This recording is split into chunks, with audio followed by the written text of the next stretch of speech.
Halo, Selamat sore. Perkenalkan, nama saya Grace Immanuela Tampubolon dengan NIM 2204 Di sini saya berperan sebagai mahasiswi. Perkenalkan, nama saya Valentina Agatha Asudian dengan NIM 2204 Di sini saya berperan sebagai mahasiswi. Halo, perkenalkan nama saya Siska Fitri Adinda dengan NIM 2204 Di sini saya berperan sebagai staf ahli. Halo semuanya, perkenalkan nama saya Daniel Andra Simbolon dengan NIM 2204 Saya berperan sebagai Kepala Dinas Perikanan dan Kelautan Kalimantan Barat. Sekian dan terima kasih.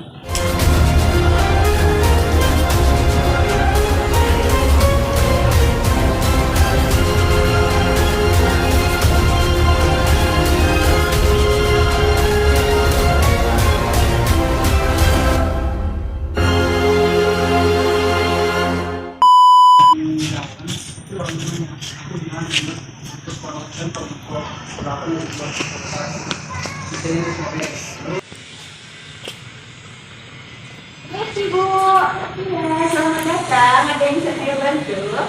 Sebelumnya aku perkenalkan, kami dari mahasiswa Universitas Riau ingin menjumpai Bapak Kepala Dinasnya. Apakah ada, Bu? Sebelumnya maaf, silakan dulu. Saya akan menghubungi Bapak. Terima kasih, Bu. Terima kasih, Bu. Baik, saya izin waktu sebentar untuk menelpon Bapak.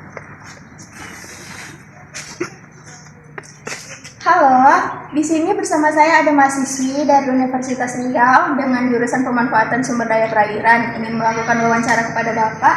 Apakah Bapak ada waktu? Halo Siska, baiklah, nanti saya ada waktu pada jam 3 sore.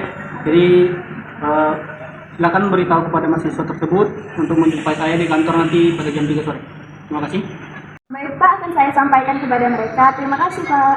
Saya sudah menelpon Bapak dan ternyata ini Bapak tidak ada waktu. Bapak akan ada waktu luang untuk jam 3 sore nanti. Mohon kepada adik-adik akan datang kembali di jam 3 sore nanti. Oh begitu Bu. Makasih ya Bu. Mari Bu.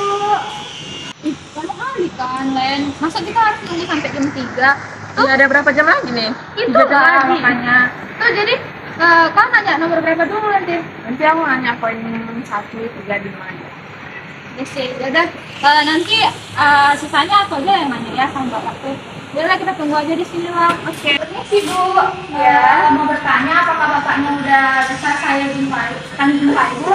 Sudah. Bapak sedang ada di ruangannya. Baiklah, Bapak ada di ruangannya. Terima kasih Bu.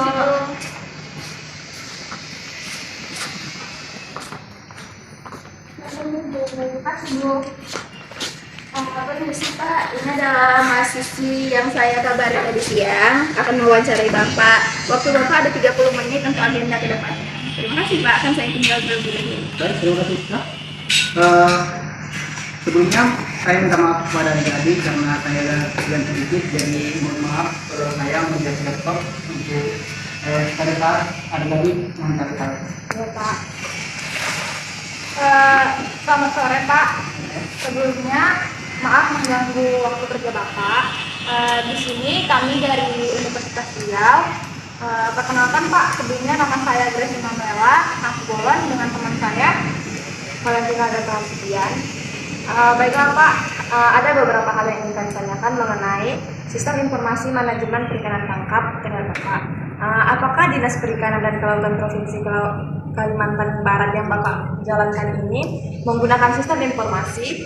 Kalau ada Pak, apakah Bapak bersedia kami wawancarai untuk menanyakan sebagian dari yang tidak kami ketahui? Oke, baiklah. Sebelumnya perkenalkan nama saya Heri Simbolon sebagai Kepala Dinas untuk perikanan di Kalimantan Barat ini. Baiklah, untuk sistem informasi di Kalimantan Barat ini ada website yang bernama DKP atau Dinas Kelautan dan Perikanan. Nah, jika adik-adik ingin melihat websitenya secara langsung, bisa adik-adik cari di internet dengan menuliskan dislautkan.kalbarprov.go.id. Nah, boleh dengan lainnya? Yang pertama itu Pak, saya akan bertanya bagaimana sistem informasi membantu dinas Bapak dalam mengelola sumber daya perikanan dan kelautan. Baiklah, seperti yang kita tahu, sistem informasi manajemen ditujukan untuk membantu perikanan untuk mengelola data dan membuat suatu organisasi memperoleh suatu keputusan. Misalnya untuk membuat undang-undang baru ataupun kebijakan baru. Pada DKP ini, kami memiliki 4 tahap untuk mengelola data yang ada. Yang pertama adalah pengumpulan data. Pengumpulan data itu bisa langsung data primer, yaitu petugas dari DKP akan secara langsung mewawancarai nelayan-nelayan yang ada di lapangan. Yang kedua adalah menyediakan sistem informasi atau platform atau website yang bisa diisi nelayan ataupun budidaya untuk melaporkan data hasil tangkapan, budidaya atau kegiatan lainnya. Dan yang ketiga, data dari yang terintegrasi secara otomatis sehingga meningkatkan efisiensi dan akurasi. Untuk yang kedua adalah analisis data. DKP ini menganalisis data melalui tren, pola, potensi sumber daya kelautan dan perikanan. Kemudian memproses dengan data canggih, yang diproses adalah data statistik, spasial, dan temporal. Untuk hasil analisis dari DKP ini akan membantu mengambil kebijakan yang tepat untuk pengelolaan sumber daya yang berkelanjutan. Sumber daya berkelanjutan itu adalah sumber daya yang tidak habis pada sekarang, namun ada untuk generasi ke depan, atau bisa dikatakan terlestari seperti itu. Terima kasih buat penjelasan Bapak tadi. Tadi kan Bapak ada menjelaskan tentang DKP yang ada di sini. Nah, Bapak bilang tadi DKP ini memiliki sistem informasi yang khusus yang membantu untuk memantau aktivitas penangkapan ikan di sini kan Kak. Nah, pertanyaan yang selanjutnya itu, apakah DKP yang Bapak jalankan sekarang ini memiliki sistem informasi yang khusus untuk memantau aktivitas penangkapan perikanan yang ada di sini Pak? Oke, baiklah, untuk pertanyaannya, ya, kami memiliki sistem informasi khusus yang membantu untuk memantau aktivitas penangkapan ikan. Ada 4 sistem informasi. Yang pertama adalah SPKP atau Sistem Pemantauan Kapal Perikanan, atau dalam bahasa Inggris disebut dengan Vessel Monitoring System. Sistem ini melacak pergerakan kapal melalui seperti yang saya bilang tadi, Vessel Monitoring System atau VMS.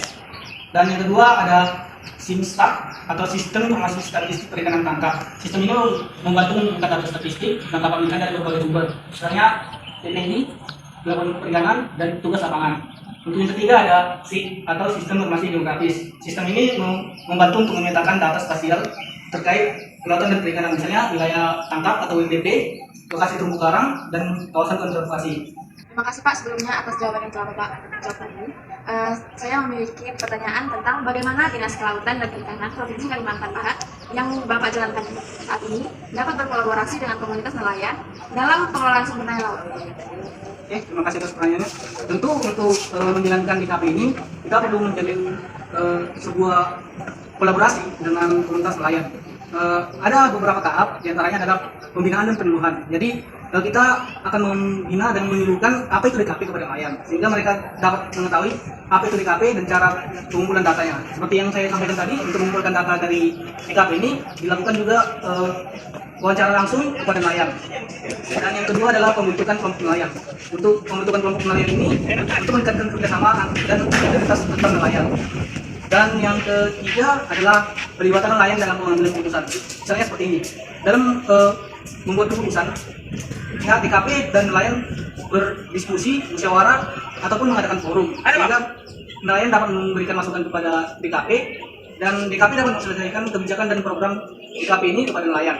Terima kasih buat penjelasan yang tadi. Saya ada pertanyaan ke Bapak, yaitu apakah ada rencana dalam mengembangkan atau meningkatkan sistem informasi yang akan datang ini Pak? Ya, tentunya DKP Kalimantan Barat ini membutuhkan banyak peningkatan karena seperti yang kita tahu sistem informasi tidak ada yang sempurna. Untuk meningkatkan DKP ini kami memiliki 4 tahap, yaitu yang pertama adalah integrasi sistem. Integrasi sistem ini memungkinkan DKP untuk mengakses data dari berbagai sumber secara real time, sehingga dapat memberikan informasi kepada masyarakat luas apa itu DKP dan apa potensi yang ada di Kalimantan Barat ini. Dan yang kedua adalah peningkatan kapasitas. DKP akan meningkatkan bandwidth internet, menambah server, dan melatih staff dalam mengelola teknologi baru untuk memastikan informasi dapat berjalan dengan lancar dan handal. Untuk yang ketiga adalah pengembangan aplikasi mobile. Seperti yang saya jelaskan tadi, pengembangan aplikasi mobile seperti sekarang ikan, agar nelayan tahu tentang harga ikan, potensi wilayah tangkap, regulasi terbaru, dan layanan-lainnya. Terima kasih Pak. Wawancaranya. Oke, terima kasih kembali kepada kami yang sudah rela datang jauh-jauh dari beliau untuk ke Kalimantan Barat ini untuk mengetahui apa itu sistem informasi yang ada di Kalimantan Barat. Jika adik-adik belum memahami apa itu sistem informasi di KB, bisa ditanyakan langsung kepada staf ahli yang ada di sini. Terima kasih Pak. Terima kasih ya Pak. Jadi jalan ya. Terima kasih. Permisi Pak, waktunya sudah habis. Akan ada agenda lagi. Oke, terima kasih Pak. Kebetulan mereka sudah selesai wawancara, jadi silakan membantu mereka jika ada yang pertanyaan dari mereka. Terima kasih Pak, duluan Pak. Bagaimana hasil wawancaranya kepada Bapak tadi? Lancar Bu, tapi Bu ada beberapa yang harus kami tanya juga Bu, kayak tentang Ibu bisa menjelaskan tentang website DKP ini kepada kami yang jelas. Untuk websitenya itu kan tadi sudah diberitahu kepada Bapak kan tentang linknya yang dapat dapat kalian akses, dan DKP itu memiliki website dengan banyak fitur. Fiturnya itu ada di profile itu dapat menjelaskan tentang gambaran umum, visi dan misi tentang DKP ini atau struktur organisasinya. Dan untuk fitur selanjutnya itu ada bidangnya atau layanannya, ada berita juga yang dapat kalian akses, dan pelayanan publiknya juga ada. Untuk bidangnya itu kalian dapat mengakses tentang perikanan tangkap, perikanan budidaya, pengolahan dan perairan.